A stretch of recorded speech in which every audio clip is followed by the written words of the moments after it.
Are we live? Oh yes, we are. You're watching Mirror Domains. Welcome to Mirror Domains, and Morbius has a new poster out, guys. The Morbius movie comes out April 1st, and hey, look at that new poster with Jared Leto. Okay, that's not very good. I can blow that up a little bit. Right there, Morbius himself in the middle, and we can see his cast of characters. Matt Smith is on the side there with Tyrese, and Jared Harris is probably going to be one of the villains down in the corner here, and some broad that I don't even know. Who is that? Okay, I had to look up her name, guys. That lacks class. Adrian Arjun is her name, I believe. Adria Arjona. Ooh. Oh, I put my foot in my mouth with that one. With some broad I don't even know. Adria Arjona. I should call them broad. What am I doing? This is terrible. Guys, what do you think about the new Morbius poster? No disrespect. Ooh, I might have to scrub that one from my opening. Guys, you're watching Mirror Domains Movie News, your place for entertainment headlines. Guys, if you don't know how this show works, we go through a list of movie headlines and stuff, and here they are. We just saw the Morbius poster. We're going to talk about the Book of Boba Fett finale, Mission Impossible 7 budget. It was pretty high and expanded because of all of its delays and such. There was a Men trailer out. Alex Garfield, who directed Ex Machina. Men trailer. That's out. Firestarter. The Firestarter reboot has a trailer out. Okay. And we're going to talk a little bit about some Pete Davidson gossip. Why? Because it drives views to the channel. That's why. Andrew Garfield has a response as to why Spider-Man No Way Home was not nominated for Best Picture. As you know, the Oscar nominations were out yesterday. And I'm going to do something today where I'm just going to go through some of the big picture names that people are wondering about. Well, what's this movie about? And later on today, when we publish the two trailer reactions for Men and Firestarter, I'm also going to go back and do some trailer reactions to some of the Best Picture nominations that I haven't seen. But I'm not going to do that here on this live stream because I don't want to get a copyright strike. And then if we have time, we'll do the Twitter roundup. But that's pretty much the way the show works, guys. And if you are watching us live, which I always invite you to do, comment in the live chat, and we'll talk about some of these topics. And if you're joining us afterwards and you're just watching it along, hopefully someday you'll be able to watch us on the live stream, 12 p.m. Eastern, Monday to Friday, unless a huge bunch of trailers came out, and it bogs me down. It bogs me down, man. Okay, guys. With that being said, we're going to talk about our first story after the Morbius poster. The Book of Boba Fett wrapped up last night, and there's a lot of spoilers in it, so I'm not going to go into a lot of details here. I just want to know your guys' reaction to it. I know that a lot of people are going to be putting out their reactions and reviews. I did a reaction and review to Episode 6, which I felt was a significant Star Wars fare. So if you are a big Star Wars fan, then you have to watch The Book of Boba Fett Episode 6 because so much juiciness happens into it. Like this guy shows up, Cad Bane, and I've been watching Clone Wars clips with him in it ever since he showed up, and it's just they do some really cool things, and everybody was thinking, well, can the finale hold up? And the verdict is still out right now because not everybody's seen it, and my reaction and review for it will be up maybe on the weekend, guys. I'm not going to rush it out. And there goes my reaction for it. That's my reaction, is that it was okay, but I'm not rushing like last week to put out my reaction and review for it because it's okay, it's measured, but I want to give people time to also catch up with the series, and then we'll do the finale on the weekend. Also, just because I'm going to be really busy this week with a whole bunch of stuff. But it did have some really cool moments in it. It did, and as you know, Mando has been in this series, so I'm not going to scroll down through this article because it may show some spoilers. Showing Cad Bane there might be a spoiler, but guys, it was splashed all over the interwebs for the last week or so, Cad Bane. So, yeah. Book of Boba Fett season 1 finale, guys. What did you think about it? Let me know in the comments below, and we'll talk about it. Did it live up to the hype, or was it a bit of a letdown? We know that Tamora Morrison wants a season 2 with him facing off against Mace Windu. I did a story about that yesterday if you wanted to look for that on the channel. Mission Impossible 7 had its budget blown up because of, well, the whole that situation there. The budget just got elevated because they kept on delaying it. They had to have extra precautions on set, and it was just a tough time to make movies, guys. But Mission Impossible 7 is something that I'm really looking forward to, because Tom Cruise is still pushing his limits. He's still pushing his limits, and it's just a lot of fun. And the last one with Henry Cavill, that was really awesome. I'm looking forward to it, but I was a little bummed that it got delayed a year or so. But let's just take a look at this budget headline. Mission Impossible 7 cost $290 million to produce. Oh, wow. So that means that Mission Impossible 7 is going to have to do a lot of work to catch up at the box office. I think number 6 was around 800 million or something, but box office take. So with the budget of 290 million plus marketing on top of that, it's going to barely break even. But at number 8, when it caps off with number 8, it's going to be it'll still make money, guys. No doubt about that, because it's just a solid action franchise that never fails to deliver. It hasn't for me yet. So let's just talk about those release dates before we get off this story. Mission Impossible 7 was pushed from September 30th, 2022 to July 14th, 2023. So it was supposed to come out this year, but now it's getting pushed to next summer, which could be for its benefit.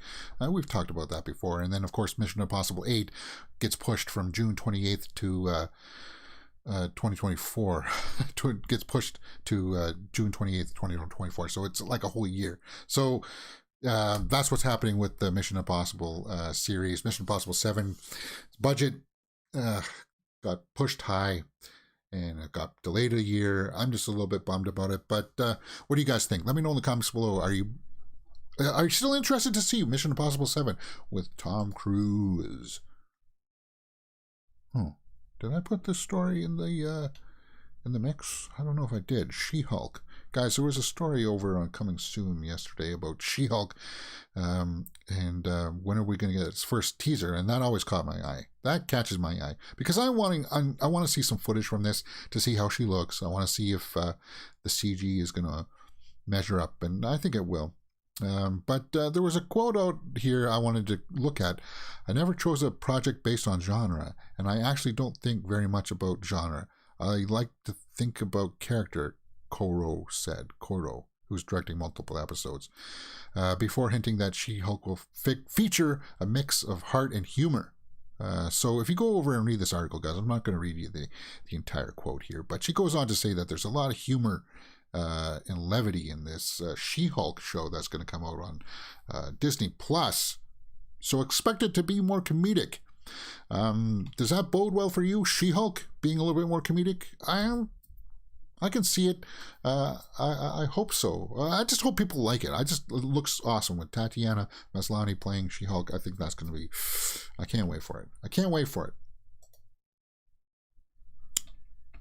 Men has a trailer out. Jesse Buckley leads Alex Garland's new horror thriller. Guys, I did a trailer reaction for Men, and it's going to be up on the channel later today. And it looks ominous, guys. It looks ominous. Alex Garland has done movies like Ex Machina and Annihilation. So if you liked Ex Machina, this teaser just shows you like the tone of it, the tone of what this is going to be. And I feel like it did a good job of showing us and selling to us what this is going to be about. So I'm not going to play the sound because I already did a trailer reaction for this, but it's just her walking up to these tunnels and looking into dark spaces. The premise of the movie is that she was I guess her ex was offed or something like that, right? Let me read the synopsis. A young woman goes on a solo vacation to the English countryside after the death of her ex-husband. Yes. Okay, so this is Men, 2022. It's in post-production right now. Its expected release date is May 20th, 2022, and stars Jessie Buckley, who's just got nominated for supporting actress, I believe, in The Lost Daughter. But going back to this trailer, I'll try to blow this up a little bit, yeah. And it just gives this eerie tone of her standing in front of this cavern, this tunnel, and there's little flashes here and there of maybe she's seeing ghosts. So is he seeing the ghost of her ex? But then there's some really creepy imagery of like people in the shadows that look like tree trunks, but then one of them moves. So she's seeing these men all over the place. Guys, I encourage you to go out and check my trailer reaction for Men up on the channel. That's going to be out later today, because if you like Ex Machina, this one looks like it's going to be fairly interesting too. Alex Garland has never failed to deliver. That's the Men trailer. Let me know what you thought about it. If you saw it, in the comments below, and we'll talk about it.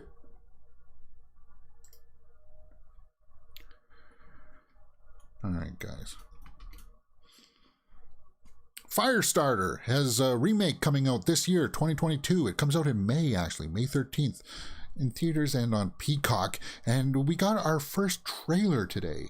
And I did a trailer reaction for that, so guys, expect a trailer reaction up on the channel later on today, and I'm just going to walk you through some of the visuals, as I did before with the Men trailer, and it stars Zac Efron as the father. Now, guys, if you don't know who or what Firestarter is, it's a Stephen King remake, and the original had Drew Barrymore, and it's about a young girl who has the ability to start fires. And Zac Efron, super hunk, Zac Efron stars as the father. Now, the tone of it looks like they nailed it. They nailed this thing. It's from Blumhouse. Let's see if I can play maybe a little clip of this. She starts this caretaker on fire, and it's kind of like, that's when you know it's going to be brutal. That's how you know. And it's got a fairly interesting cast. Yeah, the cast looks fairly interesting. Yeah, see, so she there's a point in the trailer where you're like, does she like what she's doing? Does she enjoy this? And she's like, I do. And then they try to train her to use the powers. So they go out and the father tries to help her master and marshal in these powers. And guys, I thought it looked absolutely stellar from the trailers.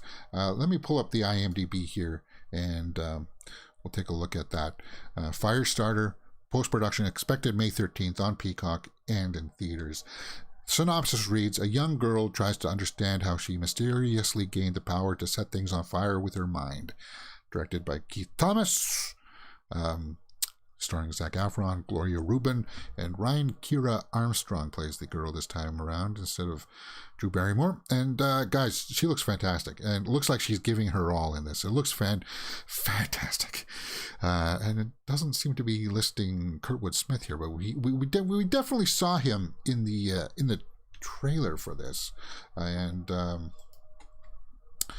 yeah, I think he plays like the grandfather or something.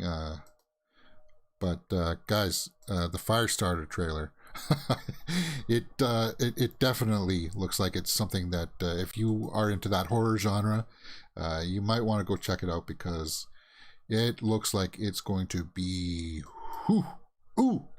brutal. Firestarter, guys, let me know what you thought about it in the comments below, and we will talk about it. Pete Davidson, for the first time, has called Kim Kardashian his girlfriend for the first time, being linked last year, and I guess they have started dating. If you actually cared about that kind of stuff, the gossip, why are we talking about Pete Davidson? Because he's going to do a promo for the Super Bowl this weekend, and I guess he says he's punchable, he's beatable, like people want to slap him around. That's interesting. I don't really care if I have an Instagram. Where's this quote? I didn't mark it up. But guys, he says that he is very hittable. That people think that he's a hittable face. What do you think? Do you think Pete Davidson is a hittable face? He just admitted that him and him are going out. Does that even matter to you? The Super Bowl spot. Are you going to check it out? Pete Davidson, are you a fan? Why are we talking about Pete Davidson? Because, guys, I'm trying to put out a net here to try to get more people to the channel to enjoy the live stream. And these shorts, those little clips I do are going to be shorts that'll go out on the channel and just drive traffic towards me. And hopefully we'll spread our net wide enough that people will want to talk in the live chat and join the live streams. All right. Let's get a little bit more serious here. Andrew Garfield addresses Oscar nominations, snubbing Spider-Man No Way Home for Best Picture. Guys, I thought that was a huge snub, if anything. It was my favorite movie of last year. Now, I'm a little bit biased because just seeing these three guys back on the screen was... It's not a spoiler anymore, guys. It's been out for a couple months. If you haven't seen it, you're not part of that $1.7 billion box office. But what was his quote? He goes on to talk about saying that he was appreciative of being part of the cast and the franchise. But the big quote here that sort of says what the title says, I can only speak for myself, and I just feel grateful to be part of something that is keeping cinemas alive right now, keeping cinemas full, and helping in that regard, and making sure that the live experience or the communal experience of going to the movies remains intact. So he's just saying that, guys, it's doing big box office numbers, and it's just cool and grateful to be part of something that's just obliterating box office records. Obliterating. But that's Andrew Garfield's quote about why Spider-Man No Way Home was snubbed. Do you think it was a snub? Yeah, let me know in the comments below. All right, guys. The Oscar nominations came out yesterday. And I'm just going to take a quick break to close my door here.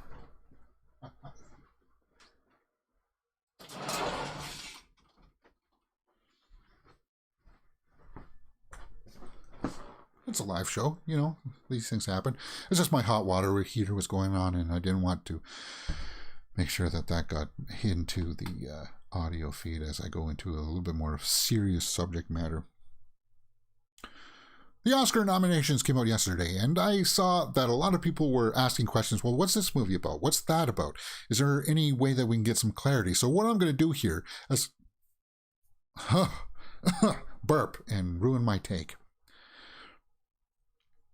The Oscar nominations came out yesterday, and a lot of people were surprised with some of the nominations. Some people were angry for some of the snubs, but some other questions came up about some of the Best Picture nominations, and we're going to go through some of the titles today and some of the names that maybe are not recognizable. So I felt like this would be a good way to just go through the Oscar nominations and just kind of like scrutinize who these names are and what the movies are for some of the big questions out there. And we're going to start with King Richard. King Richard is only 7.6 on IMDb, but don't pay attention to that. It has Will Smith in it, and it's about the tennis players Venus and Serena Williams and their father. So the father is King Richard and how he got them into tennis. So it's loosely based on real life stuff, but the cast is great, and people think that Will Smith might get his first. Oh no, it's not his first, is it? He got nominated, but the other name that came up is this Aunjanue Ellis. She got nominated for supporting actress, and who is this Aunjanue Ellis that appeared in King Richard? Let's just take a look at her credits. She was in Men of Honor, Undercover Brother, and Ray. She was also in a lot of TV stuff, it appears here, guys. So that's who Aunjanue Ellis is. If there's anything here in her works that you may want me to go, ooh, I want to check that out. Oh, she was in The Mentalist? Cool. I like The Mentalist. That was a really cool show. But that is who Aunjanue Ellis is. She was in King Richard. King Richard with Will Smith. And that's a couple of, well, King Richard's nominated for Best Picture, Best Actor, and Best Supporting Actress, I believe. Right? Yes. Okay. Moving on. West Side Story is nominated for Best Picture, and it just got its Disney Plus release schedule that we'll talk about in a moment. But why are we talking about West Side Story? Because people want to know who this Ariana DeBose is. She played Anita. You can see it right there. Guys, she was fantastic in this. She was really good too. And this Rachel Ziegler was the main lead. She's going to be Snow White. But people wanted to know who this Ariana DeBose is. So I thought I would just quickly pull up her IMDb and give you a quick rundown of her credits. She was in Hamilton, Prom, Seaside. So she's got a lot of musical background to her. She can sing too, dance too. Guys,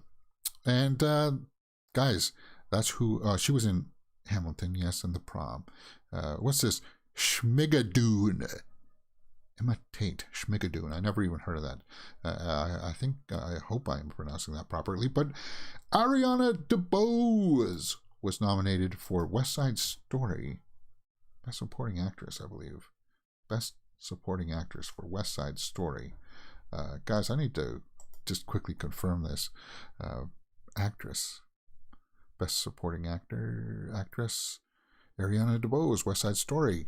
Janu Ellis, King Richard, and Jessie Buckley, who's starring in that Men trailer that we saw for Alex Garland, is nominated for The Lost Daughters. So that's a name that's going up.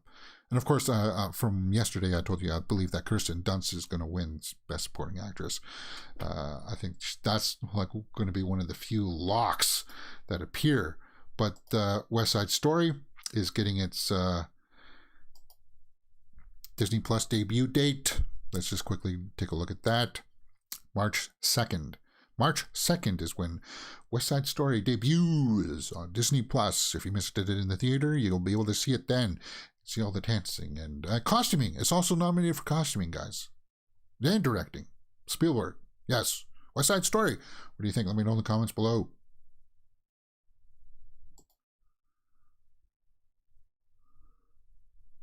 All right. Drive My Car is a Japanese foreign language film nominated for Best Foreign Film and Best Picture. And what is it about? The synopsis reads, after his wife's unexpected death, Yusuke Kafuku, a renowned stage actor and director, receives an offer to direct a production of Uncle Vanya in Hiroshima. There he begins to face the haunting mysteries his wife left behind. Okay, now I'm not going to read you the cast list because I just don't want to butcher anybody's name, but I'll show you the list right here.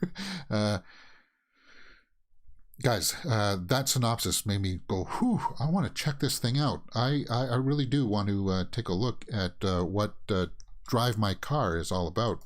So later on today, you're going to see a trailer reaction for that up on the channel, Mirror Domains. And we're just going to take a look at some of the quick snippets here. Okay, so she dies, obviously, and then he goes on to direct more plays, it looks like. Actually, I should have done a trailer reaction before I did this show today.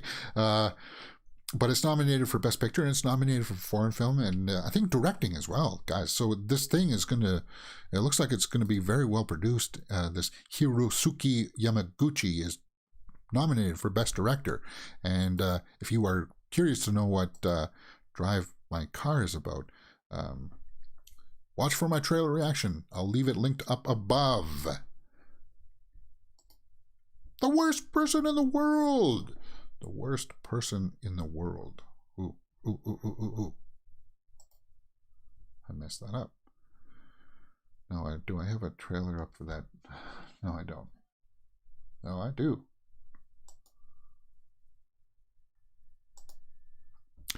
The Worst Person in the World is a foreign film. That's all. No. The Worst Person in the World is a foreign film that's nominated for Best Foreign Film, and I wanted to know what this was all about. It's got an 8.9. The score and the synopsis reads, the chronicles of 4 years in the life of Julie, a young woman who navigates the troubled waters of her love life and struggles to find her career path, leading her to take a realistic look at who she is. And is she the worst person in the world? It's directed by Joachim Trier. Never even heard of him. But it stars Renate Renz. Oh, God, guys. I got to stop trying to pronounce these foreign language names. I don't want to give off the impression that I'm doing some injustice to it. That's why, because I butcher it. I'm ashamed of myself sometimes that I butcher some of these things. So it's a period stretching like 4 years. I'll do a trailer reaction to this as well, guys. It'll be up on the channel later today. A Joachim Trier film. About one girl's discovery of her inner self. It's supposed to be a little bit haunting too, from what I hear. A little bit tragic, maybe. The worst person in the world. That's what that's about. Watch for my trailer reaction later on today, up on the channel. Licorice Pizza. Licorice Pizza is a Paul Thomas Anderson movie. And it's a little bit controversial, but it's nominated for Best Picture. What's Licorice Pizza about? The synopsis reads, the story of Alana Kane and Gary Valentine growing up, running around and going through the treacherous navigation of first love in the San Fernando Valley, 1973. And she's much older than him, like in her 20s, and he's in 17 or something. So that's where the controversy comes in. But it's Paul Thomas Anderson. Do you trust that? Alana Haim and Cooper Hoffman. Now, Sean Penn is in it too, right? Alana Haim, I never knew that she was a musician before this. I was like, this Alana Haim is really blown up. I never even heard of her before, but I guess she's got a couple albums out that people are listening to and they like it a lot. Licorice Pizza, that's what Licorice Pizza is about. Now, I'm not going to do a trailer reaction to it because, that's why, because of the controversy. Coda. Coda is a film nominated for Best Picture, and the synopsis reads, as Coda, child of deaf adults. Coda stands for Child of Deaf Adults. So as a Coda, Ruby is the only hearing person in her deaf family. When the family's fishing business is threatened, Ruby finds herself torn between pursuing her love of music by wanting to go to Berklee College of Music and her fear of abandoning her parents because they're deaf and they need aid. They need at least one person to hear things, don't they? I don't know. I never saw it, guys. But I will do a trailer reaction to Coda after this show, and it'll be up on the channel later today. Coda stars Emilia Jones, Marley Matlin, Troy Kotsur, and a whole bunch of these other people. I hope that they hired actual deaf people to do this, because that would mean much more to me if it was actually deaf people. If it is, guys, let me know in the comments below if Coda was actually filmed with deaf people. I hope it was. I'll do some research, and in my trailer reaction later today I will confirm that for sure, because I just want to make sure that I'm doing my research for this thing, because it got nominated for Best Picture. They're, of course, doing Sign. Looks like they're very supportive of her. She's a musician. She looks like she likes to sing. Okay, good. And she's worried about leaving her family behind to go to school. So it looks like there's some good family drama there. And the performances look like they're on top notch. Coda, guys, nominated for Best Picture. Let me know what you thought about it in the comments below. And finally, guys, Belfast. What is Belfast about? Its synopsis reads, a young boy and his working class Belfast family experienced the tumultuous late 1960s. It's in black and white, and it's directed by Kenneth Branagh. And he got nominated for Best Director as well. It's nominated for Best Picture. And Katrina Balfe is apparently snuffed. But Judi Dench is nominated for Best Supporting Actress, and Ciarán Hinds is also nominated. So it's getting some recognition. And if you saw Belfast, let me know in the comments below. Does that little synopsis, do it justice. It's in black and white. That's no problem because Tragedy of Macbeth is in black and white. God, oof, that one is spectacular. Tragedy of Macbeth was really, really awesome, guys. Go check that out. But that's pretty much the little bit of the roundup that I wanted to do for the Oscars of people's lingering questions. Well, what's this about? What's that? I'm not going to do any of the documentaries or shorts or anything. But guys, that's I think that's pretty much the way that the realm has gone today in the way of movie news. Do we have time to quickly look at some of the Twitter roundup? Okay, let's just take a look at the Twitter roundup. Just quickly here from Film Updates. There's Zac Efron there in the Firestarter trailer. I think that's cool. I want that thumbnail. I want that. What's going on, sweetie? It's from Blumhouse. Something's changing. Okay, so I'm not going to play that trailer. What's this? Inventing Anna debuts. Rotten Tomatoes score 65% from 17 reviews so far. I don't even know what the heck that is. Limited series on Netflix, it looks like. Inventing Anna. The new seasons of Good Trouble. Okay, Tom Holland and Zendaya met with a 7-year-old boy who saved his sister from a dog attack. Cool. You know, I love it when celebrities do that. And I love it when they go to the hospitals and such with their costumes on to cheer people up. It warms the heart. It gives me inspiration to do good things. Zendaya stars in Squarespace's Super Bowl commercial. Zendaya. Whew. Commercial directed by Edgar Wright. Guys, Super Bowl is just around the corner. It's coming up this Sunday. We're going to have a big day that day. I'm going to have my nachos, and we're going to watch a lot of these trailers that will be dropping. And I'll have to do a lot of work with trailer reactions. A new poster for Morbius. Well, we started the show with that, guys. The new Morbius poster. And what do you think about that? What do you want to see from that? I'm still excited for it. Morbius, I think, is going to be good. West Side Story, starring Rachel Zegler, debuts on March 2nd. Yes, we know that. And we know the Men trailer there. Okay. Guys, I think that's going to wrap it up for the day. It sounds like I'm losing a little bit of my voice. We'll leave it there on the Morbius poster. And guys, let me know what you thought about some of these stories in the comments below. If you want to know, we do the show daily, 12 p.m. Monday to Friday Eastern, 12 p.m. Eastern. And you'll find all these topics. I want it to become a show where you guys will interact with me in the live chat. It's a live show. So you guys will have free reign to drive the show in the topics that you want me to talk about, because I have my setup all running fairly smoothly now. I'm comfortable with it. And we should be able to ramble off and talk about movie news and entertainment headlines on Mirror Domains. All right, guys. See you tomorrow.